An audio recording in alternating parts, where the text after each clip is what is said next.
তেতো জিনিস আমরা খুব একটা পছন্দ করি না, কিন্তু একটু টক হয়ে যাওয়া মাংস যদি ম্যারিনেশন করে সুন্দর করে ভেজে দেওয়া হয় আমরা কিন্তু খুব ভালোভাবেই খেয়ে নিই। নমস্কার, আমি রুষা, গোকুলপুর কাটাগঞ্জ কাঁচরাপাড়া থেকে আমি একটা ছোট্ট হোম বেকারি চালাই।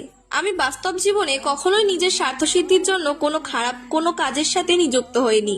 এমনকি যদি বাস্তব কথা শুনতে চাও তাহলে বলবো আমি তেল মেরে চলা খুব একটা পছন্দ করি না, সেটা নর্মাল জীবনও এবং সোশ্যাল মিডিয়া লাইফেও।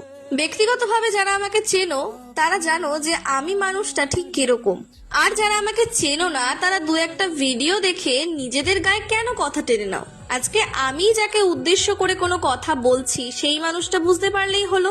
নিজেদের গায়ে কথা টেনে নিয়ে দু একটা খারাপ কমেন্ট করে কাদের খারাপ হচ্ছে? আমার কিন্তু হচ্ছে না, আমার এঙ্গেজমেন্ট বাড়ছে।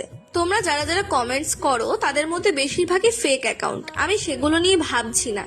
বিশ্বাস করো, এখন আমার যদি পরিচিতও আমায় কেউ কোনো কথা বলে আমি সেটা গায়ে মাখি না, কারণ আমি জানি ঠিক 5টা মিনিট পর সে আমাকেই অনুকরণ করবে। আর যাদের মনে হচ্ছে যে একটুখানি হেল্প করে দিলে কি হয়, তারা আমার ইনবক্সে যদি চেক করতে পারতে তাহলে দেখতে পারতে যে আমি হেল্প করি কি করি না।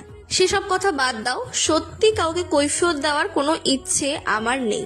শুধুমাত্র তোমরা যারা যারা আমার শুভাকাঙ্ক্ষী তাদের জন্য একটা কথাই বলবো, এই যে তোমরা আমাকে সাপোর্ট করো তার জন্য অনেক থ্যাংক ইউ। Bye bye.